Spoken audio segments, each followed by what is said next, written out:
Les petits détails des plus grands films, bienvenue dans Aviez-vous remarqué ? Après la claque Toy Story et le plaisant Mille et une pattes, les tout jeunes studios Pixar se sont remis à la suite des aventures de Buzz et Woody avec Toy Story 2. Une suite bigger and better qui possède son petit paquet de détails cachés. Pour commencer, tout va bien au pays de l'autoréférence Pixar et on retrouve bien sûr le fidèle camion Pizza Planet, ici lorsque la fine équipe a besoin d'un véhicule pour suivre Hal. On a aussi droit à la petite histoire de la firme dans cette scène où Bayonne passe rapidement les chaînes de télé.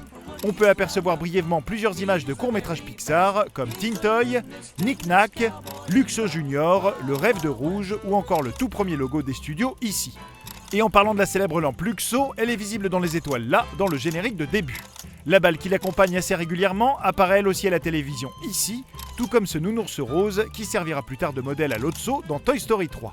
Quant au Mickey caché habituel des productions Disney, on peut en trouver un là, dans la montre accrochée au mur, derrière Bayonne et Rex. Toy Story 2 lance également pas mal de clins d'œil aux précédents films des studios Mille et une pattes, comme ce calendrier ici, sur lequel on peut discerner une image des personnages du film sur une feuille, ce livre que lit Madame Patate juste là, cette canette rouillée qui était un bar dans le film sur les insectes, et dans la même scène, on aura même discerné Heimlich la chenille avancée sur une branche juste avant d'être dégagée par Buzz.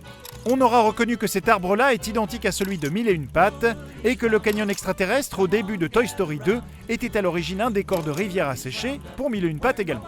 Pour continuer sur les références pixario-pixariennes, on aura de nouveau reconnu que le personnage qui remet Woody propre comme un sous-neuf est le vieil homme du court-métrage de Pixar, le joueur d'échecs. On peut même noter la présence de pièces d'échecs parmi tous ces ustensiles ici.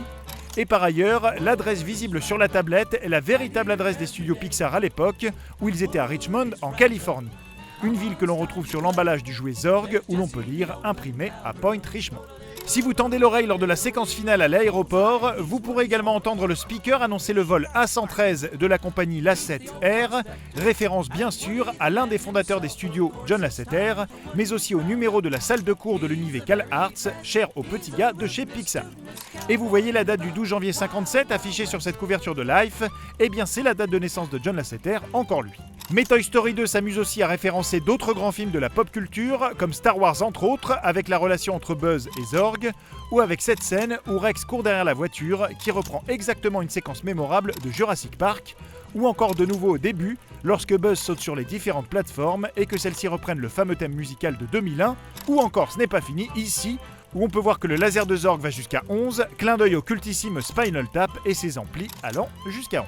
On aura enfin pu noter que la voix de l'infâme Zurg est celle du réalisateur du Monde de Nemo et de Wall-E, Andrew Stanton, ou que le camion Pizza Planet que conduit Buzz pour poursuivre Woody jusqu'à l'aéroport à la fin est de la marque Gyoza comme affiché ici, un gyoza étant un ravioli chinois. Mais ça bien sûr, vous l'aviez remarqué. Non ? Retrouvez ce film à regarder chez vous sur notre nouvelle application Allocinéum, disponible sur smartphone et tablette.